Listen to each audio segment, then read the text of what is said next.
For this week's assignment, I did test 4. I learned about cohesion in a couple, and also design patterns.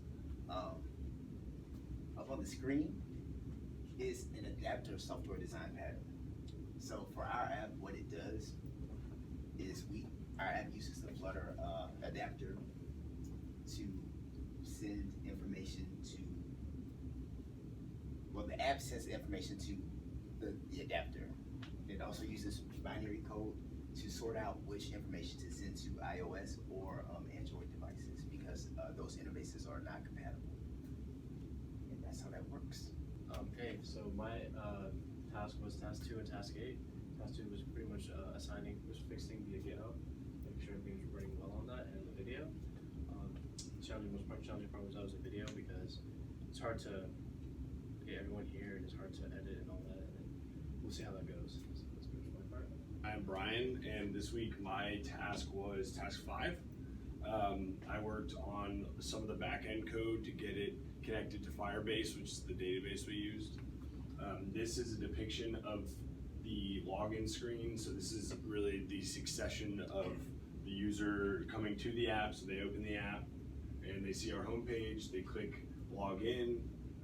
They already have login credentials, so they pass in their email address as well as their password. That is then sent to the database to validate as authentic or real, and then that sends back a message saying you're good to go. And then once it validates your credentials, it takes you to the user screen.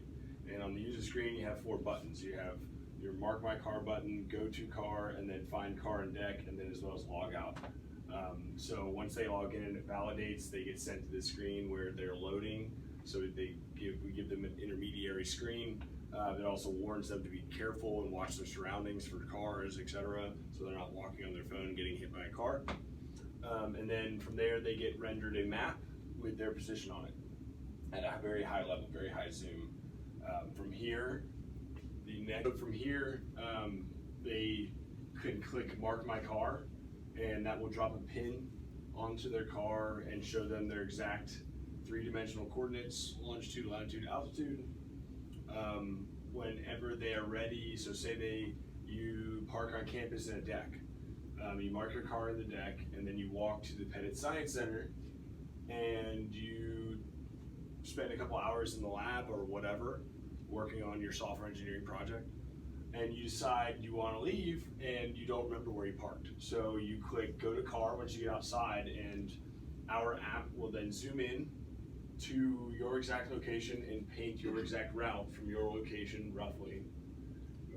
When you get in buildings, these things get a little wonky, but you get outside, you can walk down the street to your car's location exactly.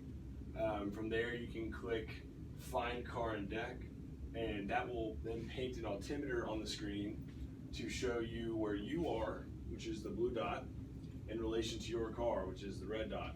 So at each of these phases, this is saving your data to the database. This is then pulling your data from the database and giving you a map based on your current location and the data from Firebase.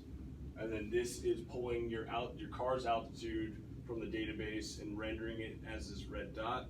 And then it's pulling your exact location and rendering it as this blue dot, where Huiwen was able to get a function that provides a listener that's constantly listening out for your location. And so as you climb in the deck, that blue dot will shift. So in this instance, it looks like this person parked in the basement.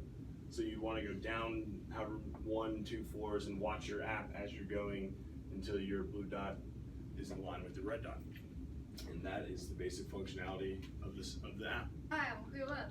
My task for this assignment was task 5, the front end part. And so this week I implemented 3 main functions, which you can see the 3 buttons. And Brian just gave you an overview of what they're doing. And here I just wanted to highlight some technical details, and they're quite sweet. So first of all, when you mark your car, and then when you click Go to your car, actually the screen will automatically zoom in to your current position and also your car's position. It will be guaranteed on the same screen. You don't have to manually play with the screen to zoom it in. So that's kind of neat. And also to get that route, we are actually sending a request to the Google Web Service to get you the most efficient route. The Google service, they will automatically do it for us to make sure that the route is the closest, and also make sure this is a working route, not a driving route. Okay, so what else? So here the altimeter, actually when you open that, click the fun coloring that, the altimeter is continuously listening to the altitude of the user's phone and will update your altitude continuously.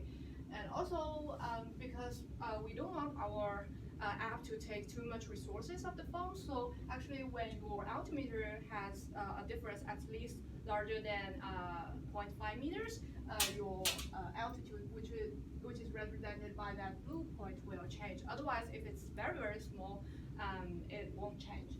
So in this way, we can save some resources of your phone. Yeah, that's all. Hey, my name is Abraham Rajani. My task in this group assignment was task 6, doing the unit testing for the app. This code we can see here, right here, the testing code for the Google Map. You can see this, the coordinate right here. And I call this function from the Google Map, from the code we use to build the app. And if the code's working perfectly, it will route us to this location right here. And this one right here is just checking the validation for the email and password. Since we changed our application framework from React Native to Flutter, it's pretty much the same thing, but yeah, it's checking if the valid email and the valid password, and if the email and the password is valid, it will redirect our page to our application to the user page. That's it. Thanks so much. Hi, my name is Bina, and I had the task 3, which was to refine and revise the requirements, and I also did a little bit of the report, just helping with that. And so with task 3, a lot of our requirements were already defined, but I think with this, especially near the end of our project, is just like looking through the functionalities and seeing what our product and our functionalities matches, or are we building the right product? So that's what I did, was just go through and make sure like certain requirements we're actually going through and being able to, and as Brian and Hoen and Abram have verified through the testing and their code, is that we have these main functionalities up and working.